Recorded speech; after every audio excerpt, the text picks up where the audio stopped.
A paz do Senhor Jesus a todos os amados. Vamos para mais um vídeo aula, nesse processo acelerado que nós imprimimos agora. Aula 4, começamos na página 45, livro de Obadias, apostila 2. Estamos tratando, dos profetas. O livro de Obadias é o mais curto do Antigo Testamento, com apenas 21 versículos. Porém, isso não representa uma menor importância em relação aos outros livros. A soberania, conceitos básicos do livro de Obadias. A soberania de Deus, a restauração de Israel e o princípio da retribuição. São os conceitos básicos. A composição do livro. Não existem informações a respeito do profeta, uma vez que esse nome bíblico era comum, atribuído a vários personagens do Antigo Testamento. O livro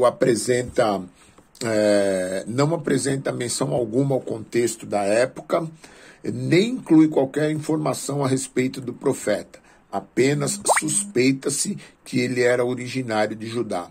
O conteúdo de sua profecia basicamente se resumiu numa reação ao papel de Edom quanto à queda de Jerusalém nas mãos do exército babilônico do rei Nabucodonosor.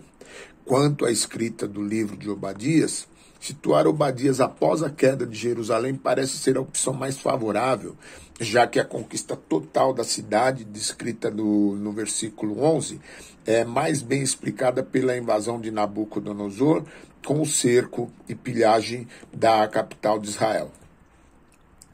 Temas principais do livro de Obadias. Trata, primeiramente, do orgulho de Edom. Trata também da lei do talião, o conceito de que o crime não compensa, é bem fundamentado nos ensinamentos bíblicos. A legislação da Torá se baseia na lei do talião, ou seja, era olho por olho, dente por dente.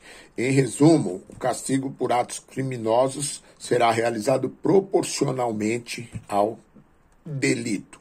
É disso que trata a lei do talião. Prosseguimos com o profeta Jonas. O livro de Jonas é o único entre os proféticos do Antigo Testamento, pois não se trata de uma coleção de oráculos do profeta, e sim uma narrativa de sua vida. Jonas viveu no período do rei Jeroboão II, no Reino do Norte, na primeira metade do século 12 a.C.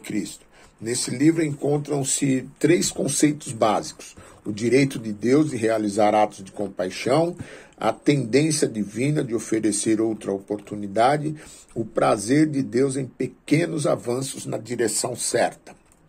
A autoria do livro.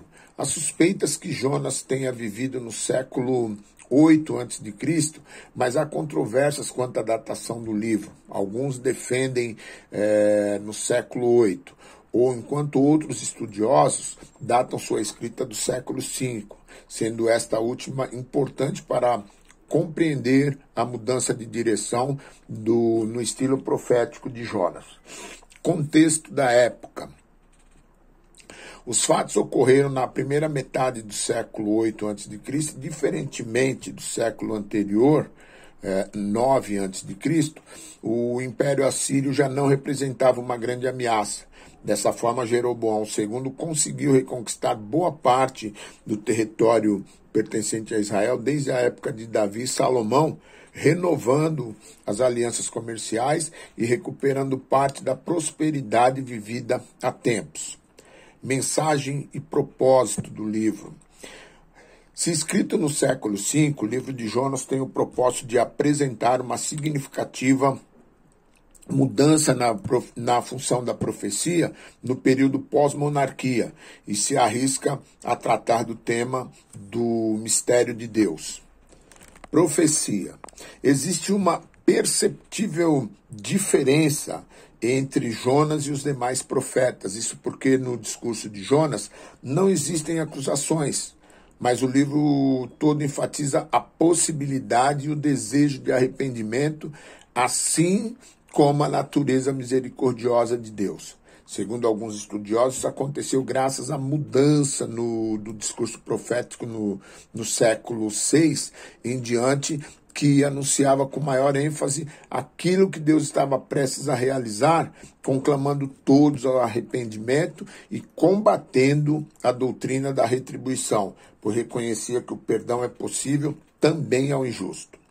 Temas principais do livro trata de, primeiro tema, compaixão, segundo tema, ira, e o terceiro tema, teodiceia, a justiça de Deus. Teodiceia é o conceito que trata da